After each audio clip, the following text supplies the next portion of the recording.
Hello నమస్తే, నేను Ashok. Welcome to reality check. ఆంధ్రప్రదేశ్లో నకిలీ మద్యం వ్యవహారం పెద్ద ఎత్తున రాజకీయ దుమారానికి కారణంగా మారుతుంది. ఇప్పటికే ఈ కేసుకు సంబంధించినటువంటి 11 మంది పైన పోలీసులు అరెస్టులు జారీ చేస్తూ వచ్చారు. వాళ్ళందరినీ కూడా అదుపులోకి తీసుకుంటూ ఉన్నారు. నకిలీ మద్యానికి సంబంధించి దీని వెనకాల ఎవరున్నారు, ఏ శక్తులు ఉన్నాయంటూ కూడా ఎక్సైజ్ అధికారులు విచారిస్తున్నటువంటి పరిస్థితిని కూడా మనం చూస్తున్నాం. అయితే దీంట్లో A1గా ఉన్నటువంటి జనార్దన్ రావుని పోలీసులు అరెస్ట్ చేశారు. పోలీసులు కస్టడీకి తీసుకున్నటువంటి నేపథ్యంలో నిన్న ఆయన ఒక వీడియో రిలీజ్ చేస్తూ వచ్చారు. ఆ వీడియోలో ఉన్నటువంటి సారాంశం అంతా ఏంటంటే, ఈ నకిలీ మద్యం వ్యవహారం అంతా కూడా వైసీపీ నేతల కనుసన్నల్లోనే జరుగుతుంది.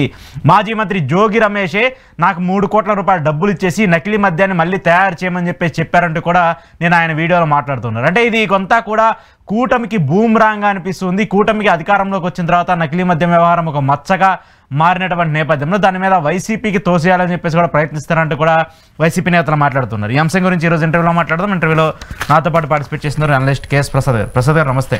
నమస్తే అండి. సో ఈ నకిలీ మద్యం వ్యవహారం సరే, నిజంగానే జోగి రమేష్ డబ్బులు ఇచ్చి ఆ నకిలీ మద్యాన్ని తయారు చేయమన్నాడా, లేదంటే కూటమి ఎటు చేయాలి ఏం చేయాలో అర్థం కాక అలా ఒక వీడియోని రిలీజ్ చేసి ఒక సినిమా స్టైల్లో ఏమన్నా తెరతీసిందా? ఒక రెడ్ బుక్లో వాళ్ళ నాన్నగారిని వాళ్ళ అమ్మగారిని అన్న వాళ్ళందరి మీద పగబట్టేసిన లోకేష్ గారు పేర్లు రాసుకున్నారు. ఈ జోగి రమేష్ని ఎన్నిసార్లు వాలేసినా చేప జారిపోయినాడు, జారిపోతున్నాడు, ఎక్కడ కుదరట్లే. సో అప్పుడు ఏం చేయాలంటే ఇంకా లాస్ట్ అండ్ ఫైనల్గా ఈ లిక్కర్ కేసులో దొరికినట్టు పేర్లు రాసుకుంటూ ఎలాగో తిరుగుతున్నారు కాబట్టి ఈ లిక్కర్ స్కీమ్కి జోగి రమేష్ని అంటగడదామని నిశ్చయించుకున్నారు. అది లెక్కర్ స్కామ్ అని అభియోగాలు మోపిన దగ్గర ఇది లెక్కర్ స్కీమ్, ఎందుకంటే కార్యకర్తలని వాళ్ళ నాయకుల్ని పరిరక్షించుకోవడానికి. ఇప్పుడు మళ్ళీ అనమాట ఆ జనార్దన్ రావు కనీసం ఆడు చెప్పిన మాటకి ఇక్కడ జరుగుతుందానికి ఏమైనా పొంతనుందా? ఆడు ఏడు చెప్పాడండి, బొంబాయిలో నా ఫోన్ ఎత్తేసారన్నారు. మరి ఆడు వీడియో ఆవిడ చిత్రీకరించారు ఎయిర్పోర్ట్లో. సరే, ఆడు ఫోన్ ఎత్తుపోయారు ఎవరు, ఆడు వీడియో ఎలా చేస్తాడు? రెండో మాట, పోలీసు వాళ్ళు సార్ మీరు వీడియోలు లేదంటే మీ తపెలశాలలో ఏమన్నా 1-to-1 ఇంటర్వ్యూలు ఉన్నాయా, అవి కూడా చేసుకుని మా దగ్గరికి ప్రశాంతంగా వస్తే అరెస్ట్ చేస్తామని ఏమన్నా క్లాజ్ ఏమైనా ఇచ్చారు? మళ్ళీ అనమాట షర్ట్ కూడా మార్చుకోడా, అదే షర్ట్ వేసుకుని చేసేస్తాడా? అరెస్ట్ చేసినప్పుడు ఏ షర్ట్ అయితే వేసుకున్నాడు, మళ్ళీ వీడియో కూడా అదే షర్ట్ వేసేస్తాడు సార్. మళ్ళీ అనమాట చెప్పండి, పోనీ అందాం అనుకున్నాం. సరే నువ్వు జోగి రమేష్ పేరు పెట్టావు, శాబాస్, మంచి పేరు పెట్టావు. కానీ మీకు తెలుసో తెలీదో నీ తపేల ఛానల్లో కనీసం ఇంగిత జ్ఞానం, చదువు సంజయ్ లేదని చెప్పడానికి 2 మాటలు చెప్పనా? గతంలో ఉన్న బ్రెవరేజ్ యూనిట్స్ అన్నిటినీ వైసీపీ వాళ్ళ కబంధ హస్తాల్లో తీసుకొని నకిలీ మద్యం వాళ్ళు అందులో తయారు చేశారంటారే. మళ్ళీ అనమాట నువ్వు ఏడ కూర్చుని కుటీర పరిశ్రమ పెట్టి తయారు చేసేవారా? తంబలపల్లిలో మొలకల చెరువులో ఓడిపోయినోడి దగ్గర కూర్చుని నువ్వు బాగానే దుకాణం పెట్టావు. అసలు నాకు నువ్వు ఓడరా ఆటలో ఎటువంటి గడివి నువ్వు కాదురా, నాకు కావాల్సింది ఆ తంబలపల్లి నియోజకవర్గంలో ఉన్న జయచంద్రారెడ్డి గడ్డి. నేను సింగర్లో పడుతున్నాను, మీరేం మామాట పడకండి. ఎందుకంటే మెయిన్ కల్ప్రిట్స్ ఏదైతే నాకు తెలిసి 14 నుంచి 16 చౌలు ఈ దైద్రగొట్ట యాదవుల వల్ల జరిగింది. ఇలాంటి వాళ్ళకి రెడ్ కార్నర్ నోటీస్ ఇచ్చారా? 16 మరణాలు ఉన్నాయి రాష్ట్ర వ్యాప్తంగా. లేవని చెప్పేసి నిన్న సాక్షికి కూడా నోటీసులు ఇచ్చిందిగా ప్రభుత్వం. అసలు మరణాలే లేనటువంటి ఒక దాన్ని ఉందని చెప్పేసి బూచిగా చూపించి మీడియా తప్పుడు ప్రచారం చేస్తుంది. కొంతమంది అనలిస్టులు తప్పుడు ప్రచారం చేస్తున్నారని కూడా అంటున్నా. అంటే నేనే తప్పుడు ప్రచారం చేస్తున్నా, నాకు ఒళ్ళు కొవ్వెక్కి చేస్తాం కదా, మాకు సరదా కదా. మరి మీరు ఏకంగా లెక్కర్ తాగి మొత్తం అందరూ చచ్చిపోయినప్పుడు నేను NBRT రిపోర్ట్ ఏమిచ్చింది? ఒక్క మరణం కూడా సంభవించలేదు అన్నారు కదా. అప్పుడు అక్కడెక్కడండి, జగ్గంపేటనా? కాదు దీని దగ్గర జగ్గైపేట జగ్గైపేటనా? కాదు 23 మరణాలు సంభవించాయి. ఇది అప్పుడు కరోనా టైంలో ఇక్కడ మన ఎర్రగొండపాలెం దగ్గర ఒక చోట జరిగింది. కరోనా కదండి, ఇక్కడ మనకి ఇదేంటి ఏలూరును దీనికి మధ్యలో. ఓకే, జగ్గంపేట అనుకుంటా, జగ్గంపేటలోనే 23 మరణాలు సంభవించాలి నకిలీ ఎక్కడ అని చెప్పి లాస్ట్కి ఏం తెలిచారు? అది నీడు కండామ్లేట్ అయిన తర్వాత ఇది ఏరు పైకి మన NBRT రిపోర్ట్లో 23 మరణాలు అని చెప్పొచ్చు కదా వాళ్ళు నకిలీ మద్యం తాగి. 23, 24, 22, 23 డేటాల్లో వాళ్ళు ఏం చెప్పలేదు కదా. మరి నాకు ఎక్కడి నుంచి తీసుకొచ్చారు ఈ డేటాలు? మరి అప్పుడు మీరు ఫ్యాబ్రికేటెడ్ న్యూసెస్ రాస్తున్నప్పుడు లేని అప్రహెన్షన్స్ ఇప్పుడు ఎందుకు వస్తున్నాయి? వాస్తవాలు కాబట్టి కష్టంగా ఉందా? సరే, ఇది పక్క తీద్దాం. ఈ మరణాలు మీరు సంభవించలేదు, ఇదంతా మనం ఒక ఇష్యూని తర్వాత మాట్లాడదాం.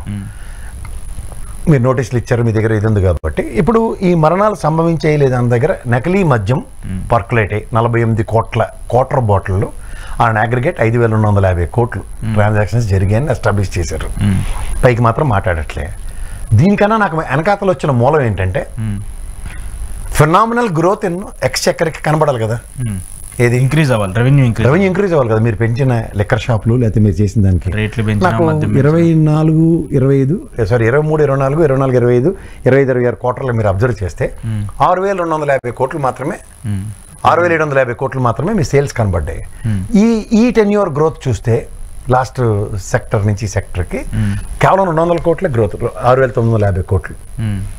ఎక్స్చెక్కర్కి 200 కోట్లు మాత్రమే ఆదాయం వనరు ఉన్నప్పుడు ఇంత పెద్ద పాలసీ వీధి కోటి, గుడి కోటి, బడి కోటి అన్ని పెట్టిన దగ్గర ఎట్లా? ఇప్పుడు ఈ మాటలు మాట్లాడతాం. ఇది ఫస్ట్ది ఎక్స్చెక్కర్కి రెవెన్యూ డెఫిషియన్సీ. రెండోది వీళ్ళు చెప్పే పెట్టకథలు. మీరు ఎఫ్ఐఆర్ రిపోర్ట్లో రాశారా, లేదా ఛార్జ్ షీట్లో రాశారా? గౌరవ న్యాయస్థానానికి సంబంధించిన విషయంలో వీడికి అరెస్ట్ కస్టడీకి తీసుకున్నప్పుడు సబ్మిట్ చేశారు. ఈ వీడియో ఎవిడెన్సే కదా. ఖచ్చితంగా చాలా బిగ్ ఎవిడెన్స్, చిన్న ఎవిడెన్స్ కూడా. ఫర్ ఇన్స్టెంట్ వీడు మహానటి సావిత్రి లాగా దీనికన్నా ముందు ఒక దిక్కుమాల వీడియో రిలీజ్ చేశారు కదా, అప్పుడు ఎందుకు వీడికి నోరు పడిపోయింది మాట్లాడడానికి? అప్పుడు రాలేదు అసలు, మాట్లాడి కనీసం రెస్పాండ్ కూడా అవ్వలేదు కదా, అవలే కదా. ఇప్పుడు పోనీ బొంబాయిలో కూర్చొని చేసాడు అనుకుంటా, అదే షర్ట్ కాబట్టి, దిక్కుమాల షర్ట్ అదే షర్ట్ కాబట్టి. మరి చేతులు కట్టుకుని 2వ క్లాసు నారాయణ కోచింగ్ సెంటర్లో పిల్లలకి పాటలు అప్ప చెప్పినప్పుడు, నువ్వు అలా పాటలు అప్ప చెప్పినప్పుడు పక్క పోలీసు రికార్డ్ చేసాడే. అరెస్ట్ చేసిన తర్వాత వీడియో ఎందుకు బయటకు వచ్చింది? అదే కదా, అదే షర్ట్తో. ఫస్ట్ ఆఫ్ ఆల్ అరెస్ట్ చేసే ముందు పోలీసులు మొబైల్ ఫోన్స్ కానీ వాళ్ళ దగ్గర ఉన్నాయి మొత్తం చెప్పింది కదా, మొబైల్ ఫోన్ చేశారు. మరి ఇది ఫోన్ ఎక్కడి నుంచి వచ్చిందో రికార్డ్ అవుట్ చేశాడు. అయితే పోలీసులు ఎవరన్నా అంత సరదాపడి, సార్ మీరు వీడియో చేయాలి సార్, సభ్య సమాజానికి మీరు చిరంజీవి గారు, బాలకృష్ణ అంత స్థాయి కలిగిన నటుడు, మీరు మీ వీడియో రిలీజ్ అయిపోతే ప్రేక్షకులు ఇబ్బంది పడిపోతారని ఏమైనా రిక్వెస్ట్ చేసి తీయించారు అడికి. ఓకే, ఇప్పుడు ఎందుకు మాట్లాడారు కాదు కదా, నాకు తెలియక అడుగుతా. ఇప్పుడు 2 విషయాలు ఇక్కడ మనం కేటగిరీగా మాట్లాడదాం. మరి జోగి రమేష్ చేయించడం అనుకుందాం, ప్రజలకు అర్థం అవ్వాలి కదా ఇక్కడ. సో ఉదాహరణకి జోగి రమేష్ అంటే మా పీసీ యూనివర్సిటీ చూడాలి, దాంట్లో ఇది స్కిల్ డెవలప్మెంట్ కేసులో దొరకలు అటక్కని అమెరికా పోయి గవర్నమెంట్ వచ్చేదాకా వచ్చాడం రాలేదా? మరి భుజంగరావు గారికి జనార్దన్ రావు గారికి అంత ఇన్సూరెన్స్ జోగి రమేష్ నుంచి ఉంటే నెక్స్ట్ మా గవర్నమెంట్ వస్తుంది అప్పుడు రావచ్చు అని చెప్పి ఆఫ్రికాలో ఉండమనాలి కదా. మరి ఎందుకు పిలిచారు? ఎందుకు అంటే ప్రభుత్వం ఉందని చెప్పేసి పిలిచారు కాదండి. ఈ ప్రభుత్వంలో ఉన్నప్పుడు కుసమత్ ఈడుకుందని అడ్వాంటేజ్కి వచ్చాడా? జోగి రమేష్ చేస్తే వచ్చేది మా ప్రభుత్వం కదా, 3 ఏళ్ళు ఆఫ్రికాలో నుండి వ్యాపారం చేసుకో, ఆ తంబలపల్లతో కలిపి నువ్వు వచ్చి ఇక్కడ ఉద్ధరించి దేట్లేదు అరెస్ట్ చేస్తారు ఇక్కడికి వస్తే అన్నది ఏమైనా ఉందా? లేదు కదా. అది ఉంది కదా, అక్కడ ఉంది. రాలే కదా, శ్రీనివాస్ ఇష్యూలో రాలేదు. శ్రీనివాస్ అయితే గవర్నమెంట్ వచ్చేదాకా వచ్చాడా? వచ్చిన తర్వాత వచ్చారు 3-4 months తర్వాత. ఇది ఎందుకు చెప్పవలసి వస్తుంది అంటే ఒకసారి ఒక ట్రాక్ రికార్డ్ చెక్ చేద్దాం. ఇందులో దొరికిన 3 ఎదవలు, ఒకడోడు జయచంద్రారెడ్డి, ఇంకోటి సురేంద్ర నాయుడు, మూడోడు ఇడు జనార్దన్ రావు గారు. సురేంద్ర నాయుడు గారి ట్రాక్ రికార్డ్ ఏంటి? 2 మర్డర్లు చేస్తే కింద కోర్టు అడిగి యావజ్జీవ కారాగార శిక్ష ఇస్తే హైకోర్టు ఎప్పీలు వెళ్తే జల్లకోట నోరు మోసుకుని జైల్లో నాయుడు ఇదేమి నీకు కేసు తగ్గించమన్నారు. ఆడికి ఎక్స్క్యూజ్ ఇచ్చి కన్సిడరేషన్ ఇచ్చినప్పుడు 2014లో గవర్నమెంట్ రాగానే ఇది మా చెడ్డ బెమ్మనమైనడు మా సీనానికి కూడా అలాగే తెచ్చారు కదా, ఇక మీద నుంచి అల్లరి చేయకమ్మ బాగా పని చేసుకొని విత్ రెట్రాస్పెక్టివ్ ఎఫెక్ట్ ఎలా ఇచ్చారో మా సురేంద్ర నాయుడికి అలాగే పని చేసి ఇచ్చారు. ఇది రెండోవాడు నా దృష్టిలో పరమేదవ. వీళ్ళిద్దరిది లెక్కర్ వ్యాపారాలే. ఈ లెక్కరు ఆఫ్రికా ఫామ్ లో తీసుకొచ్చి ఇక్కడ తంబలపల్లిలో మొలకల చెరువులో చేస్తుంది వీళ్ళిద్దరే కదా. వీళ్ళు ముగ్గురు అనుకుంటే సురేంద్ర నాయుడు అయితే ఆఫ్రికా వెళ్ళలేదు, జైల్లోనే ఉన్నాడు. మొత్తానికి 2014 నుంచి రిలీఫ్ వచ్చింది, ఏదో ఉన్నాడు బయట. వీళ్ళిద్దరి సంగతి మాట్లాడదాం. ఆఫ్రికాలో పత్తి వ్యాపారం వెళ్తే ఆ దిక్కుమల్ ఫామ్ లో తెచ్చి తయారు చేసినప్పుడు ఇందులో జోగి రమేష్ ఎక్కడి నుంచి వచ్చాడు? జోగి రమేష్ ట్రాక్ రికార్డ్ చేద్దాం. ఏమన్నట్టు డైరెక్ట్గా వెళ్ళాడు చంద్రబాబు ఇంటికి Z+ కేటగిరీ ఉన్నప్పుడు వెళ్ళిపోయాడు కదా ఇంటికి. నువ్వు ముఖం మీద తేల్చుకునే వ్యక్తే కదా. ఇందులో తరకడ్డు పెట్టి ఒక రాయబారం పంపించి ఇందులోంచి నేను వ్యాపారం చేస్తాను. ఎవడైనా కడుపు కన్నది అన్నాడు ఈ టెన్యూర్లో ఆల్రెడీ లెక్కర్ స్కామ్లో లేనివాడిని ఉన్నవాడిని లేనట్టు నానా తిప్పలు పెడుతుంటే కళ్ళ ముందు కనబడుతుంటే ఏప్రిల్ నుంచి ఎప్పుడండి లెక్కర్ స్కామ్ ఆల్రెడీ సంవత్సరం బట్టి జైలు నెంబర్ తిరుగుతూ నానా తిప్పలు పడుతున్నారు వైఎస్ఆర్సీపీ వాళ్ళు. ఈ ఏప్రిల్లో మనోడు ఇంత పెద్ద ఇష్యూ అవుతున్నా కూడా ఇప్పుడు మళ్ళీ వ్యాపారం చేయాలి. 3 కోట్ల డబ్బులు కూడా ఇచ్చాయంట ఆయన. 3 కోట్లు పెడితే 5,250 కోట్లు ఎలాగొచ్చారు? కాదు కాదు, నాకు అంటే అర్థం కాని విషయం ఏంటంటే కాదండి 3 కోట్ల ఇన్వెస్ట్మెంట్ అండి మళ్ళీ అనమాట. 48 కోట్ల క్వార్టర్ బాటిల్ అమ్మారు. అంత 3 కోట్లకి 48 కోట్లు అంటే ఇదేనా రసనాయన నల్ల బీర్ షాప్లో వాడు పోసాడు చూసారా? మరి ఇది పోయిన రేటర్ ఇది మంచినీళ్ళు అని అడుగుతాండి కదా. నకిలీ మధ్యన డైరెక్ట్ గా బోసం చూపిస్తున్నారు పాపం అట్లా పరిస్థితి. డబ్బులు ఇస్తున్నారు పోయిరా పాలు అంటున్నారు వాళ్ళు. ఆడుతుందండి ఏదో మన సోడాలను గోల్స్ బాటిల్ తాగినట్టు సోడా ఎక్కలేనట్టుగా ఉంటున్నట్టు. రేపు కామెడీలకు కూడా అర్థం ఉండాలి. చిచ్చే మరీ టూ మచ్ అయిపోయిందండి. కాదు సార్, సరే మద్యం నిజంగా తయారవుతుందా లేదా అనేది పక్కన పెట్టేసిస్తే ఆన్ రికార్డుగా డైరెక్ట్గా దొరికారు. దొరికినప్పుడు దాన్ని ఏదో చేయాలని చెప్పేసి ఒకదానికొకటి అల్లికల్లితే అది ఇంకా నెగిటివ్ అయిపోద్ది కదా, బూమ్రాంగ్ అవుతుంది కదా. మీరు ఇంట్లో అంటే మీకు ఇంకా పెళ్లి కాలేదు కానీ మామూలు చెప్తాను, చిన్నపిల్లలు ఎవరన్నా చూడండి, ఆడు బాగా చదవడు, వాళ్ళ నాయనేమో ఇంటికి వచ్చిన తర్వాత అరే అటు చూడు ఆ ఫ్రెండ్ ఎంత బ్రహ్మాండం చదువుతుండు, అల్లే చదవడం మానేసి నీకు నాటకాలు ఎక్కువే యాశాలు ఎక్కువే అని చెప్పి పేరెంట్ టీచర్ మీటింగ్ అయిన తర్వాత వచ్చి నాలుగు పీకుతాడు. ఈ గుంటడు ఆడికన్నా ఎక్కువ చదవడానికి ఆలోచించడు. అది రాగానే ఇవాళ ఆడు పెన్సిల్ తేలేదు పక్కోడు బ్యాగ్లోంచి లాక్కుంటే టీచర్ తిట్టింది నాన్న అని ఒక కంప్లైంట్ ఇస్తాను, జ్ఞాపకం ఉందా? కంప్లైంట్స్ ఇస్తూ ఉంటారు సహజంగానే జరుగుతుంది. ఎందుకు ఆన్ని డైల్యూట్ చేయాలి నాన్న పర్స్పెక్టివ్లో. సేమ్ ఇదే కాన్సెప్ట్ నడుస్తుంది. ఓకే, మీరు జాగ్రత్తగా గమనిస్తే అదే లాజిక్ వెళ్ది. అందుకనే చదువుకున్న వాళ్ళు జర్నలిస్టులు పనికొచ్చిన వాళ్ళు ఉన్నారు అనుకోండి, పులిహార బాగా కలిపి పెడతారు, అరే నాన్న ఇది పులిహార తినండి అని. కానీ ఒకడు పౌడర్కి మొహంకి రంగు వేసుకుని ఒకడు, ఇంకోటి కిరసనాయలోడు, టోపీ వాడు, ఒక కంచాలోడు, దీనికి తోడు మా నెమలి పింఛం గాడు ఒకడు ఉన్నాడు. సరే సార్, వీటిలో అవుట్కమ్ మీకు ఎక్కడ వస్తుంది చెప్పండి.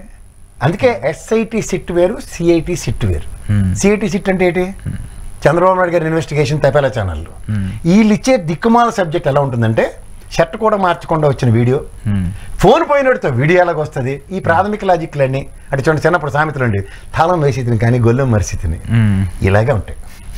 ఓకే, అసలు ఇప్పుడు ఏంటంటే ఒకవేళ నిజంగానే అక్రమాలు జరిగితేనో నిజంగా నకిలీ మద్యం అలా తయారు చేస్తేనో ఎవరు కూడా బయటకు వచ్చి సిబిఐ విచారణ చేయాలి, లైవ్ డిటెక్ట్ టెస్ట్ చేయాలని చెప్పేసి ఎవరు, ఎందుకంటే భయం ఉంటుంది నిజంగా మనకు దొరికిపోతుంది. అలాంటిది వైసీపీ వాళ్ళు బయటకు వచ్చి ఎంపీ మిథున్ రెడ్డి కేంద్రానికి లేఖ రాస్తాడు. ఈ రోజు వీళ్ళు మాట్లాడినట్టు జోగి రమేష్ ఏమో సిబిఐ విచారణ చేయండి, లైవ్ డిటెక్ట్ టెస్ట్ చేయండి, మీరు ఎప్పుడు రమ్మంటే ఎక్కడికి రమ్మంటే అక్కడికి వస్తానని చెప్పేసి మాట్లాడుతున్నారు. అంటే అవినీతి చేసిన వాళ్ళు, దొంగతనాలు చేసిన వాళ్ళు డైరెక్ట్గా నేను దొంగనని నేను చెప్పుకొని ఎట్లా వస్తారు? ఇట్లా చెప్పుకోరు కదా. అంటే ఇక్కడ మీకు లాజిక్ వినండి సార్, మీడియా ట్రయల్ త్రూగా జరుగుతున్న ధర్మ పరిరక్షణ న్యాయ వ్యవస్థ త్రూగా జరగట్లేదు. ఎందుకంటే పోలీస్ వ్యవస్థ మీరు అన్నట్టు ఆడ చూడండి, ఆడెవడో చెవిరెడ్డి భాస్కర్ రెడ్డి గడి పిఏ గడవడో ఇన్ని కట్టల డబ్బులు పేర్చడం ఈ తపేల ఛానల్లో న్యూస్ వేశారు. వెంకటేష్ నాయుడు ఆడ తీసుకెళ్తే ఎఫ్ఐఆర్లో లేదు, ఛార్జ్ షీట్లో లేదు, సంబంధిత పోలీసు అధికారులు ఎప్పుడు మేము అలాంటి వీడియోలు బయట పెట్టలేదని కోర్టుకి చెప్పారు. కానీ ఏకంగా కోర్టులో డిపాజిట్ చేశారట, ఏది బ్యాంకులోను, ఆ బ్యాంక్కి తీసుకెళ్ళి రిసిప్ట్ అడిగితే కోర్టులోంచి పరారు. ఈ అన్ని కాన్సెప్ట్స్ ఎక్కడ అవుతున్నాయి? మీడియా త్రూగానే. కానీ వాస్తవానికి ఛార్జ్ షీట్లు ఏముందో, ఛార్జ్ షీట్లో నాకు ఒక సీనియర్ మోస్ట్ లాయర్ అయ్యి ఉండే కాదు, ఆయన నాతో ఛార్జ్ షీట్లో పేర్ల గురించి ఆర్గ్యూ చేస్తాడు. ఇప్పుడు ఛార్జ్ షీట్లో 1 నుంచి 40 పేర్లు 30 పేర్లు పెట్టిన వాళ్ళ దగ్గర జగన్మోహన్ రెడ్డి పేరు 10 సార్లు ప్రస్తావించారంటే ఏం చెప్పాలి సార్ దాంట్లో? అలా 30 మంది పేర్లు జగన్మోహన్ రెడ్డి పేరు కూడా ఉంటే ఆయన మాట్లాడారంటే నేను అర్థం చెప్పొచ్చు. ఛార్జ్ షీట్లో పేరే లేదంటే వేయటని నాతో ఆర్గ్యూ చేస్తే నేనేం చేయాలి? లిక్కర్ కేసుకు సంబంధించి అప్పుడు పెట్టారు కదా, నేను అంటుంది జనరలైజ్ చేసి ఇప్పుడు అలాంటి రూత్లెస్ ఆర్గ్యుమెంట్స్కి ఎవరిదైనా సమాధానం ఉంటుందా? ఛార్జ్ షీట్లో మీ పేరు ఉందా అంటే లేదండి అని చెప్పాం అనుకోండి, కానీ నీకు పేరు 4 సార్లు కింద మెన్షన్ చేశారటంటే మెన్షన్ చేయడం వేరు, ఛార్జ్ షీట్లో పెట్టడం. లిక్కర్ పాలసీ ఎవరు డిజైన్ చేశారండి? క్యాబినెట్. ఏది? జగన్మోహన్ రెడ్డి ఆధ్వర్యంలో. రిప్రజెంటేటివ్ ఆయనే కదా, పీపుల్స్ రిప్రజెంటేటివ్ ఆయనే కదా ముఖ్యమంత్రి. అది పేరు మెన్షన్ చేశారంటే అంటే ఛార్జ్ షీట్లో ఉన్నట్టు అంటే ఏం చెప్పాలి సార్? ఛార్జ్ షీట్లో పెట్టడం వేరు, దాన్ని మెన్షన్ చేయడం వేరు కదా. నేను ప్రధాని మోదీని కలిశాను అనగానే మోదీని కలిసగానే నేను ఏదైనా అవినీతి వచ్చిందో లేదంటే అట్లా డైరెక్ట్గా మోదీతో ఇన్వాల్వ్మెంట్ ఉన్నట్టు కాదు కదా. సో ఇప్పుడు మళ్ళీ దీనికి సంబంధించి మిథున్ రెడ్డి ఏదో ఆయన కేసు సౌత్ ఆఫ్రికాలో ఆయన బేవర్ కేసు, దీనికి సంబంధించి కూడా వాళ్ళు కూడా ఇన్వాల్వ్ చేస్తున్నారు కదా. చేయమన్నాడు సార్, ఏముంది? ఇప్పుడు మీరు తాలింపు పేరు అంటే ఉన్నవన్నీ తీసి పోపుల డబ్బాలు ఉన్నవన్నీ వేసేస్తే దానికి రుచి పచ్చి వస్తుందా రాదా? సో ఇప్పుడు అట్లానే జరుగుతుందంటారు. ఏం ఉండదు సార్ దీంట్లో. ఇప్పుడు ఆ మాటకు వస్తే సార్ సరే, ఇప్పుడు చిన్న లాజిక్ ఉంటుంది, ప్రజలకు కూడా తెలియాలి. ఉదాహరణకి జోగి రమేష్ గారు ఈడికి హెల్ప్ జనార్దన్ రావు గారు బిజినెస్ చేశారన్నారు, ఒప్పుకోవాలా? మీ ప్రకారం ఒప్పుకోవాలి కదా. మరి అన్నప్పుడు రాజకేష్ రెడ్డి గారి చిన్ని కూడా ఇద్దరు పార్ట్నర్సే కదా, కేసినేని చిన్ని. మీరు కొత్త లింకులు పెట్టొద్దు. అది ఈ లింక్ ఎస్టాబ్లిష్ అయినప్పుడు మరి ఆ లింక్ ఎందుకు వదిలేస్తాను అంటే అది గవర్నమెంట్ అగెనెస్ట్ గా ఉండే లింక్. అవునా? నిజమా? సరే మీరు చెప్పింది నేను యాక్సెప్ట్ చేస్తాను. వర్షా కంపెనీకి అంటారా, మిగతా బిజినెస్ లావాదేవీలు వాళ్ళిద్దరికి ఉన్నాయి, ఎప్పటి నుంచో జరుగుతుంది. ఈవెన్ జగన్మోహన్ రెడ్డి హయాం టర్మ్ లో నుంచి మా తెక్కలోడు కూడా చెప్పింది గలసొక్కవాడు, నేను జోగి రమేష్ క్లాస్మేట్స్, నేను జోగి రమేష్ గతంలో చాలాసార్లు మాట్లాడుకున్నాం, అందుకని ఇట్లా ఫోన్ దాచిన. ఇప్పుడు ఈ వ్యాపారం ఉందనుకోండి, జోగి రమేష్ నన్ను అగ్రిగేట్ నాట్ లెస్ దెన్ వారం 2-3 సార్లు మాడుకుంటారు కదా, ఖచ్చితంగా ఉంటారు. కాల్ లిస్ట్ తీయండి. మీరు తీలేరా? ఒకసారి రోడ్ నెంబర్ 12కి రండి, మా సార్లు ఉన్నారు ఇక్కడ, మనం టవర్ కట్టాడు మా కేసీఆర్ సార్, ఇలా 2 నిమిషాలు ఇస్తే డేటా వస్తుంది కదా. ప్రభుత్వం చేయాలనుకుంటే, గవర్నమెంట్ చేయాలనుకుంటే చేస్తుంది కదా, దాంట్లో డౌట్ ఏముంటుంది. సరే అయితే కాదు కదా ఇక్కడ మీరు మళ్ళీ అనమాట జోగి రమేష్కి మావాడికి లింక్ ఎడితే జనార్దన్ రావుకిను మరి కేశినేని సింగ్కిను రాజకేష్ రెడ్డికి లింక్ ఎందుకు ఒప్పుకోరు మీరు? వాళ్ళు ఒప్పుకోరు, వాళ్ళకి నచ్చింది. మరి ఇదెందుకు ఒప్పుకోవాలి మేము? ఇది వైసీపీ వాళ్ళు కాబట్టి. ఓ మరి ఆడు ఆయన వైసీపీ, రాజకేష్ రెడ్డి కూడా వైసీపీ అని ముద్ర వేశారు కదా. ఆయన కండవా కప్పుకోలేదు, ఆయన పార్టీకి సంబంధించిన వ్యక్తి కాదు. ఎవరు? Rajkesh Reddy. Last time YSRCP government లో ఇదేంటి కంప్యూటర్ కన్సల్టెంట్ కింద ఉన్నాడు కదా. కన్సల్టెంట్స్ ఇప్పుడు ప్రభుత్వానికి కూడా చాలా మంది కన్సల్టెంట్స్ ఉంటారు కదా సార్.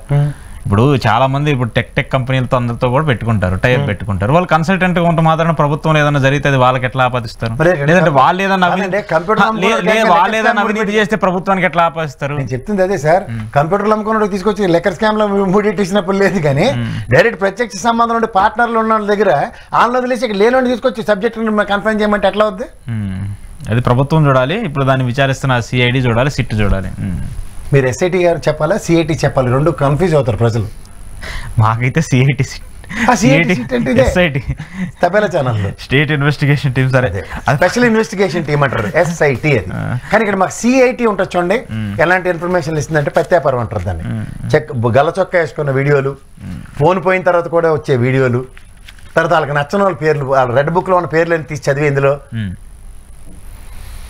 సరే, అది వదిలేసేయండి. ఇంకోటి మెయిన్ ఇష్యూ, నిన్న హైకోర్టు, ఏపీ హైకోర్టు ఎన్నిసార్లు పోలీసుల మీద ఈ 15-16 నెలల్లో ఎంత ఆగ్రహాలు వ్యక్తం చేసిందో, నిన్న అయితే చాలా ఒక సీరియస్ డెలిబరేషన్ ఇచ్చింది. డీజీపీ ఆఫీస్ మూసేసుకొని అసలు వెళ్ళిపోండి, మీరు అవసరం లేదు. కనీసం హైకోర్టు చెప్పినటువంటి ఒక ఇండికేషన్ కూడా మీరు ఫాలో అవ్వలేకపోతున్నారంటే ఆంధ్రప్రదేశ్లో పోలీస్ శాఖ ఉండటం వేస్ట్ అని చెప్పేసి అనే విధంగా తీరులో మాట్లాడుతూ వచ్చింది. సార్, గౌరవ న్యాయస్థానాలు if I'm not wrong from the day 1 నుంచి ఎంత తీవ్రమైన పదజాలాలు గౌరవ పోలీస్ డిపార్ట్మెంట్ మీద వాడుతుందో, నిజంగా వాళ్ళ వ్యక్తిత్వాన్ని వాళ్ళే హననం చేసుకుంటూ నిలబడుతున్నారు. చాలా చాలా పొలిటికల్ కంపల్షన్స్లో నలిగిపోయి పిప్పైపోతున్న పోలీస్ డిపార్ట్మెంట్ ఏం చేయలేకపోతున్నారు సార్. వాళ్ళని మనం కూడా విశ్లేషించి వాళ్ళ తప్పు అని మాట్లాడడం అయితే నాతో కాదు. వాళ్ళు ఏం చేస్తారు పొలిటికల్ కంపల్షన్స్లో? వాళ్ళకి ఇంకొక బతుకు తెరువు లేని పరిస్థితిలో వాళ్ళ నిస్సహాయ స్థితిని కూడా somebody wants to take advantage అంటే ఎట్లా? అడ్వాంటేజ్ కాదు, ఇప్పుడు నేను కాదు, ఇన్ జనరల్ చెప్తున్నా.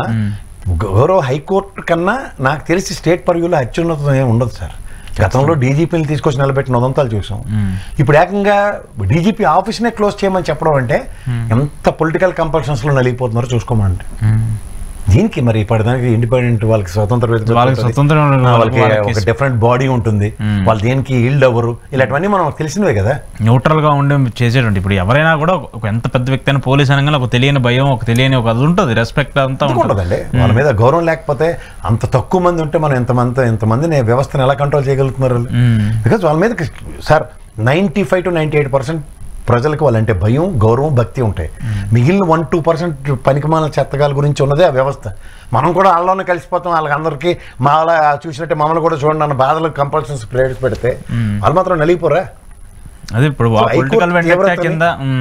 వెంజంటా కేసెస్లో ఇబ్బంది పడుతున్న పోలీస్ డిపార్ట్మెంట్కి వాళ్ళు ఒక మార్గం క్రియేట్ చేయాలి సార్, రాదర్ దాన్ బొంబార్డింగ్. హైకోర్టే డిసిషన్స్ తీసుకుని ఒక మార్గం డిసైడ్ అవ్వకపోతే మాత్రం ఆ పొలిటికల్ కంపల్షన్స్ లో విపరీతంగా నలిగిపోతుంది డిపార్ట్మెంట్.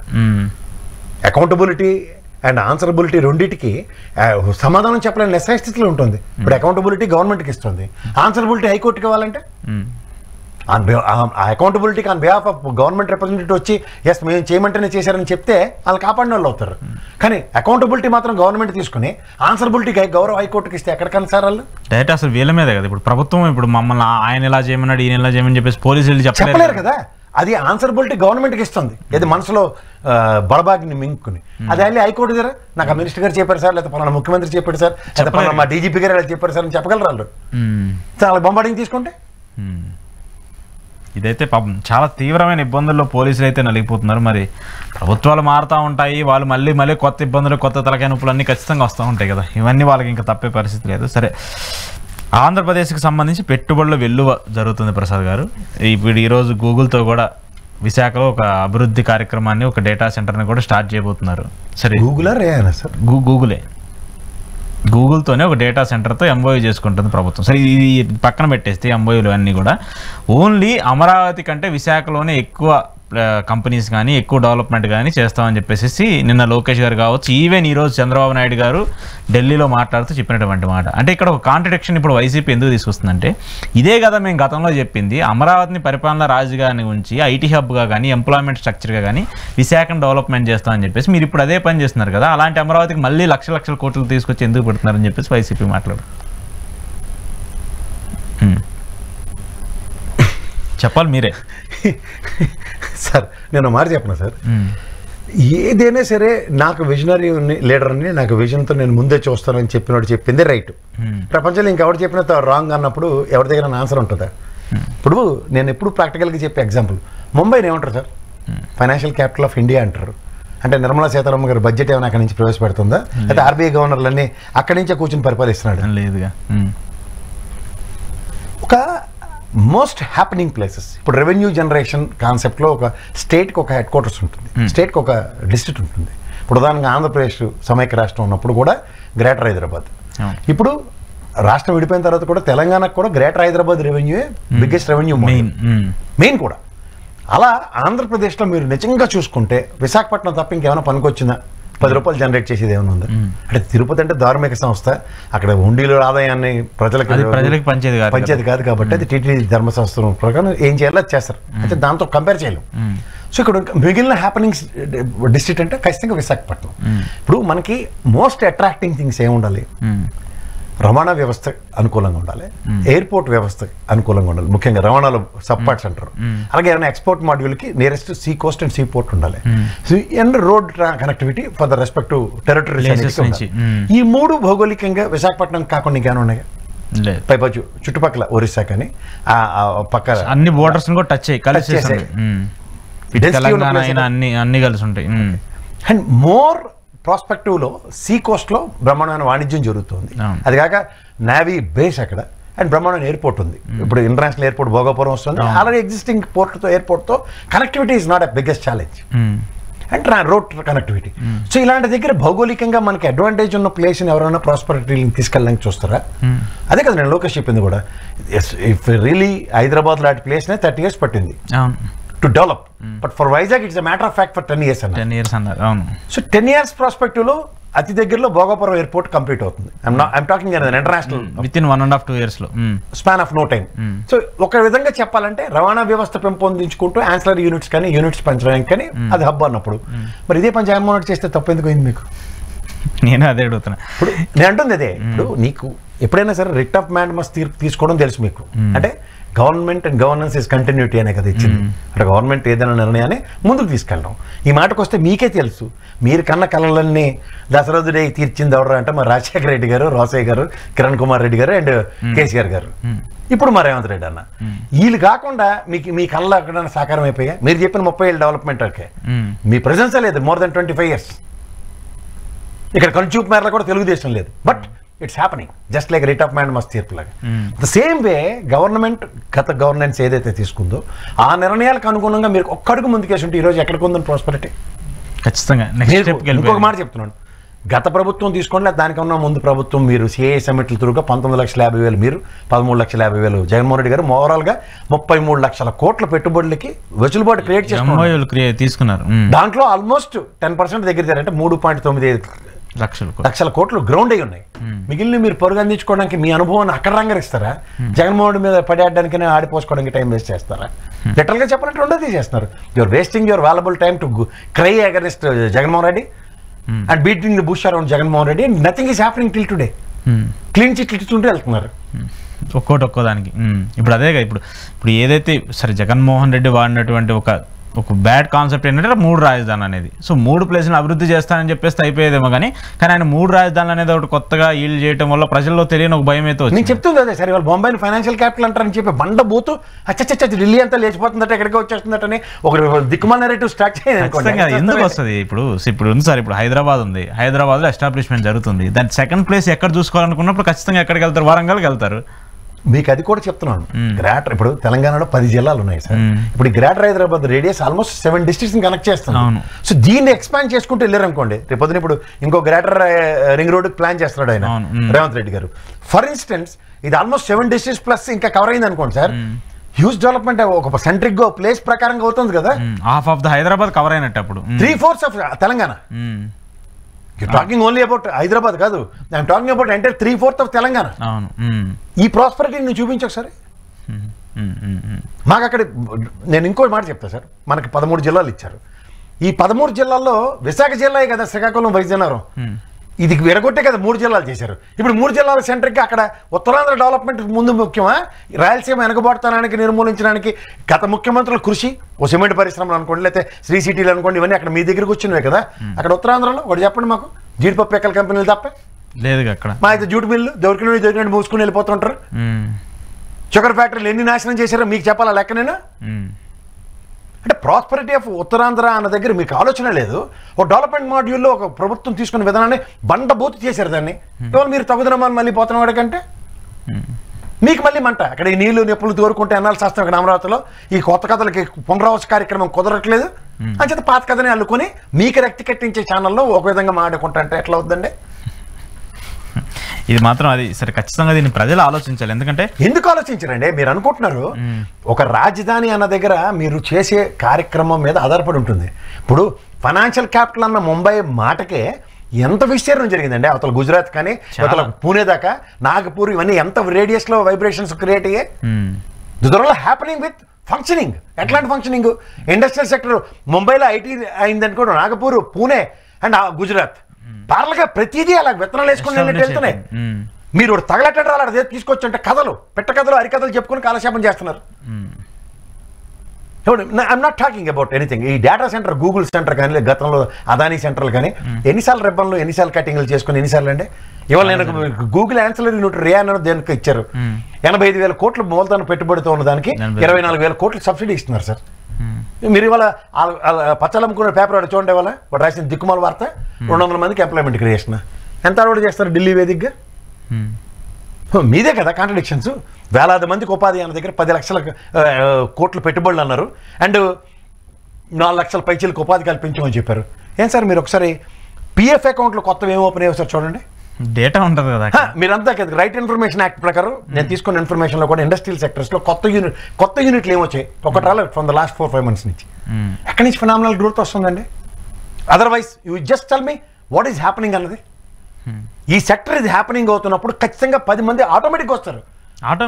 ఎగ్జాక్ట్లీ హ్యాపెనింగ్ అని అడుగుతుంటే ఇప్పటికి సమాధానం చెప్పకుండా నేను విజనరీ, మా నాన్నగారికి ఉన్నంత ఆలోచన పొందలేదని చాలా అబ్బాయి, ఇవి మాకెందుకు సార్ ఉన్నాయి. I'm not contradicting that, I'm not even denying it. But దాని ప్రకారం మీ దగ్గర రావడానికి, బూస్టప్ చేయడానికి, పరిగెట్టడానికి ఏం కనబడుతున్నాయి? గ్రౌండ్ అవ్వాలి కదా. గ్రౌండ్ రేవంత్ రెడ్డి గారు ఒక ఎస్టాబ్లిష్మెంట్స్ కి సిగ్నేచర్స్ తీసుకున్నారు, 7,000 మందికి ఉపాధి. కనబడుతుందా లేదు సార్ అది స్పాన్ ఆఫ్ నో టైంలో? సో ఇట్లాంటిది ఏదైనా ఒకటి చెప్పండి. మీరు ప్రాస్పరిటీ అంటున్నారు, టీసీఎస్కి ల్యాండ్ ఇచ్చారు, కాగ్నిజెంట్కి ఇచ్చారు. ఏది వాళ్ళ దగ్గర నుంచి ఇనిషియేటివ్స్ ఏది? స్టార్ట్ చేయాలి కదా. దానికన్నా ఒక రిసెషన్ ఎలా నడుస్తుంది ఇక్కడ? మోర్ దాన్ 2,000 చిల్క్ ఎంప్లాయీస్ టీసీఎస్ లో తీసేశారు. కాగ్నిజెంట్ చెన్నైలో బిల్డింగ్ సేల్కి పెట్టింది.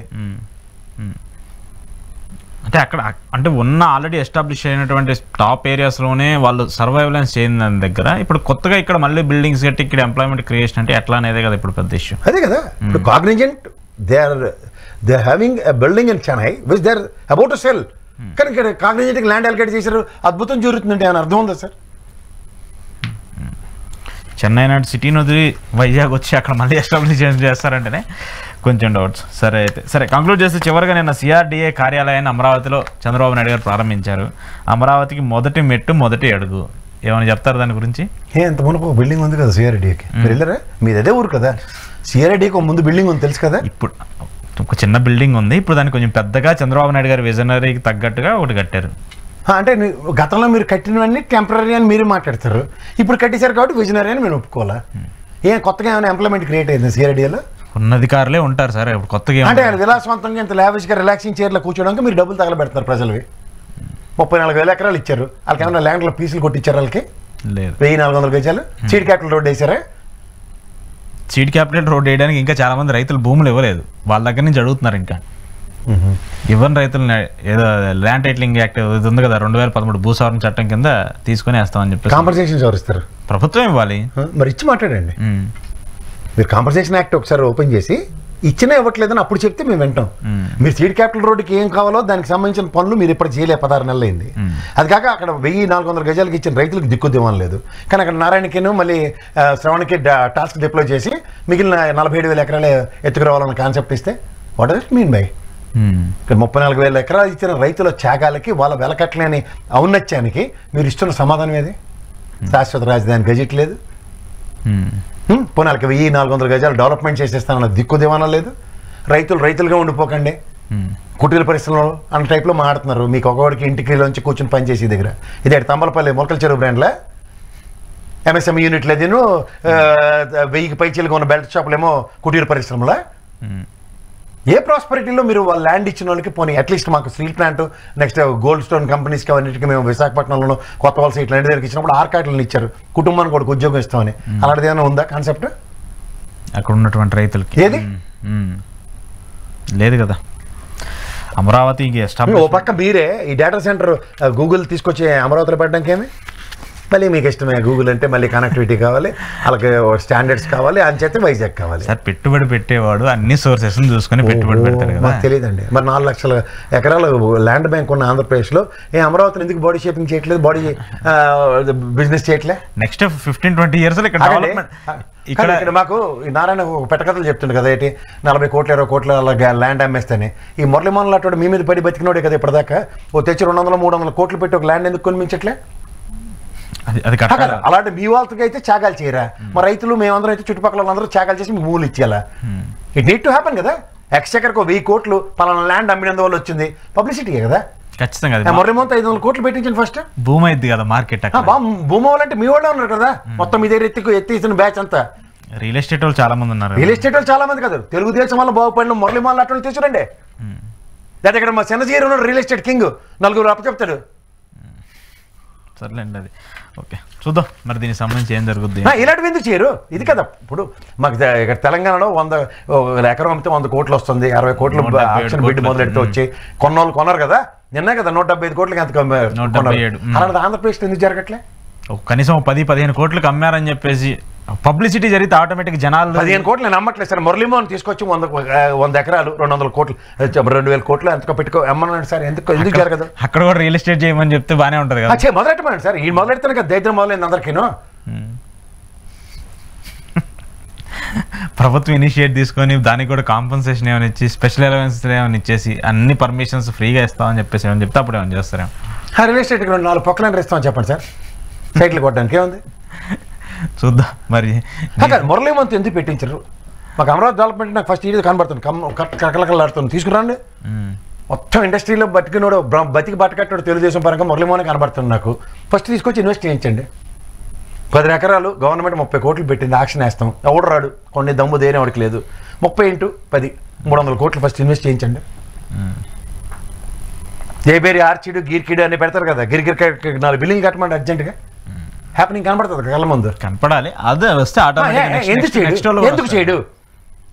ఆలవాళ్ళు ఎందుకు త్యాగాలు చేయరు? ఇది ప్రజలు అడగమనండి. అడుగుతారు ప్రజలు రాబోయే ఎప్పుడు టైం వచ్చినప్పుడు ఖచ్చితంగా అడుగుతారు సార్. రైట్, చూద్దాం ప్రసాద్ గారు. Thank you very much. ఇది కేఎస్ ప్రసాద్ గారితో ఈరోజు స్పెషల్ రియాలిటీ చెక్. చూస్తూనే ఉండండి.